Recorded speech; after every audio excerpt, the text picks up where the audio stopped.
You can call me Doc Iggy. My full name at present is Dr. Ignotum P. Ignatius. The P stands for purr.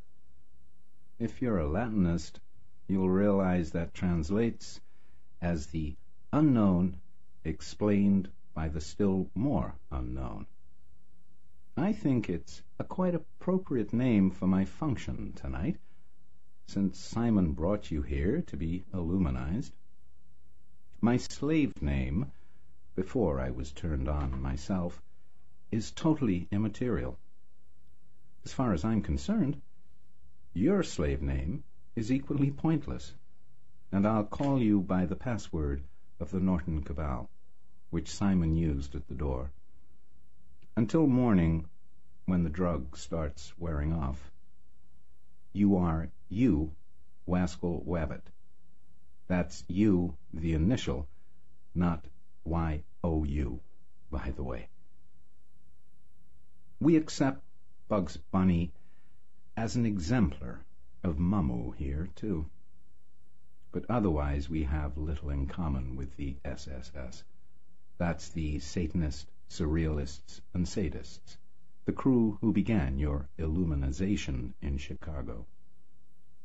All we share with them, actually, is the use of the Tristero anarchist postal system to evade the government's postal inspectors, and a financial agreement whereby we accept their DMM script, Divine Marquis Memorial script, and they accept our Hem script and the Flax script of the Legion of Dynamic Discord.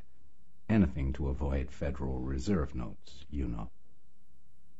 It'll be a while before the acid starts working, so I'll just chat like this about things that are more or less trivial, or quadrivial, or maybe pentivial, until I can see that you're ready for more serious matters.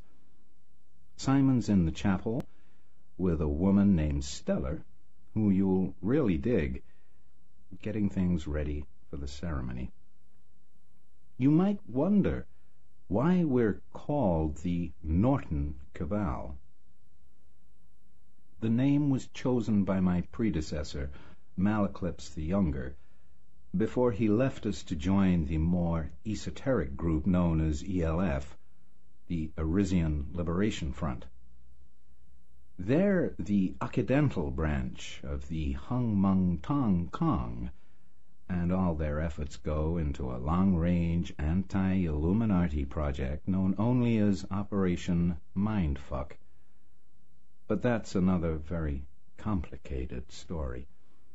One of Malaclips's last writings before he went into silence was a short paragraph saying, "Everybody understands Mickey Mouse. Few understand Hermann Hesse. Hardly anyone understands Albert Einstein. And nobody understands Emperor Norton." I guess Malaclips was already into the mindfuck mystique when he wrote that. Who was Emperor Norton? Joe asks, wondering if the drug is beginning to work already, or Dr. Ignatius just has a tendency to speak more slowly than most people. Joshua Norton, Emperor of the United States and Protector of Mexico. San Francisco is proud of him. He lived in the last century and got to be emperor by proclaiming himself as such. For some mysterious reason, the newspapers decided to humor him and printed his proclamations. When he started issuing his own money, the local banks went along with the joke and accepted it on par with U.S. currency. When the vigilantes got into a lynching mood one night and decided to go down to Chinatown and kill some Chinese, Emperor Norton stopped them just by standing in the street with his eyes closed, reciting the Lord's Prayer. Are you beginning to understand Emperor Norton a little, Mr. Wabbit? A little, Joe said. a little. Well, chew on this for a while, friend. There were two very sane and rational anarchists who lived about the same time as Emperor Norton across the country in Massachusetts, William Green and Lysander Spooner. They also realized the value of having competing currencies instead of one uniform state currency, and they tried logical arguments, empirical demonstrations, and legal suits to get this idea accepted. They accomplished nothing. The government broke its own laws to find ways to suppress Green's Mutual Bank and Spooner's People's Bank. That's because they were obviously sane, and their currency did pose a real threat to the monopoly of the Illuminati. But Emperor Norton was so crazy that people humored him, and his currency was allowed to circulate. Think about it. You might begin to understand why Bugs Bunny is our symbol, and why our currency has the ridiculous name Hemscript. Hagbar Chelleen and his Discordians, even more absurdly, call their money Flax Script. That commemorates the Zen master who was asked, "What is the Buddha?" and replied, 5 pounds of flax. Why are you staring like that? Am I changing colors or growing bigger or something? Good. The acid is starting to work. Now, we can really get to the nitty-gritty. First of all, most of what I've been telling you is bullshit. The Illuminati have no millennia-old history. Neither do the Jams. They invented their great heritage and tradition, Jacques de Molay and Charlemagne, and all of it, out of whole cloth in 1776, picking up all sorts of out-of-context history to make it seem plausible. We've done the same. You might wonder why we copy them, and even deceive our own recruits about this. Well, part of illumination, and we've got to be illuminized ourselves to fight them, is in learning to doubt everything. That's why Hagbard has that painting in his stateroom saying, "Think for yourself, schmuck," and why Hassan-i-Sabbah said, "Nothing is true." You've got to learn to doubt us, too, and everything we tell you. There are no honest men on this voyage.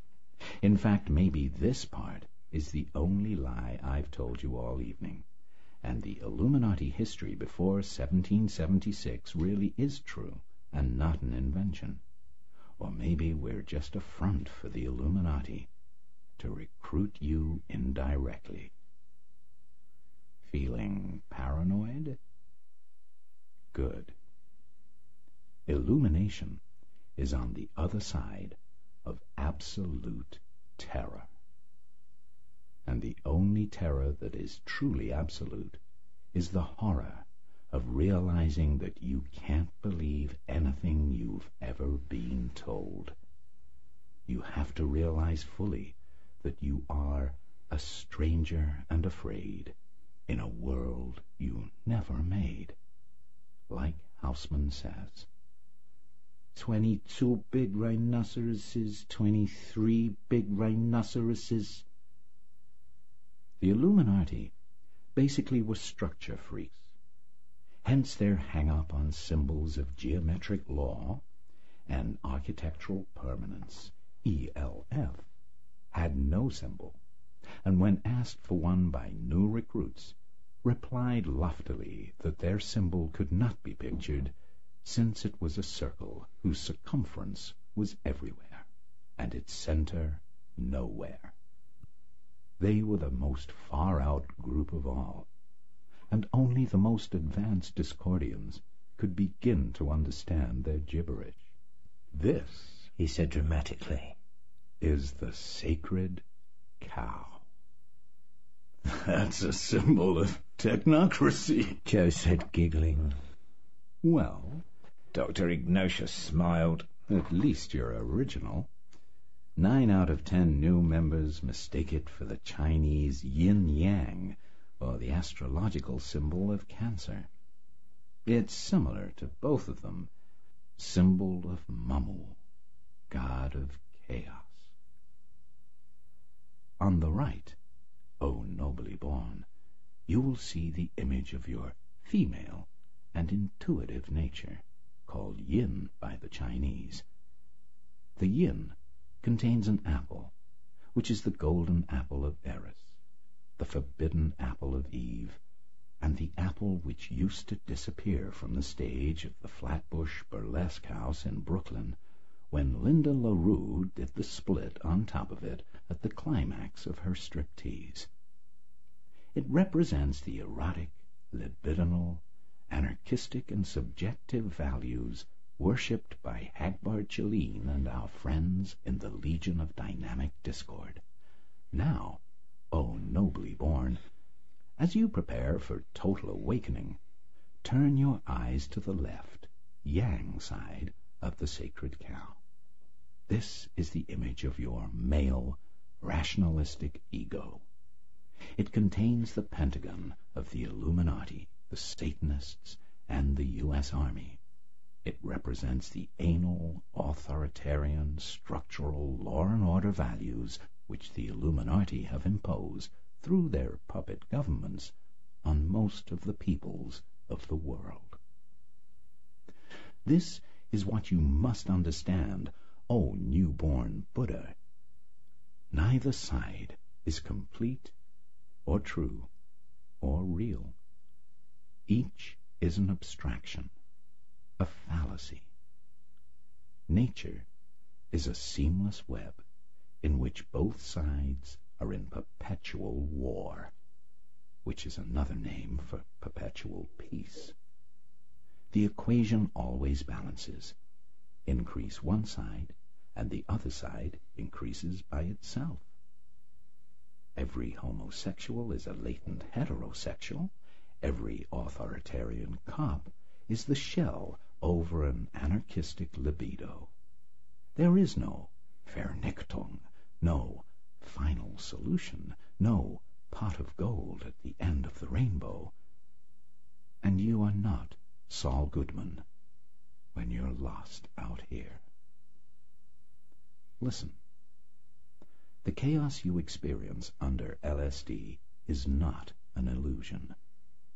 The orderly world you imagine you experience under the artificial and poisonous diet which the Illuminati have forced on all civilized nations is the real illusion. I'm not saying what you are hearing. The only good Fenord is a dead Fenord. Never whistle while you're pissing. An obscure but highly significant contribution to sociology and epistemology occurs in Malignovsky's study Retroactive Reality, printed in Wieczny Kwiat Wtazda, the journal of the Polish Orthopsychiatric Society, for autumn 1959. All affirmations are true in some sense, false in some sense, meaningless in some sense, true and false in some sense, true and meaningless in some sense, false and meaningless in some sense, true and false and meaningless in some sense. Do you follow me? In some sense, Joe mutters. Only Marxists, Dr. Iggy concluded, opening the door to usher Joe into the chapel room, still believe in an objective history. Marxists and a few disciples of Ayn Rand.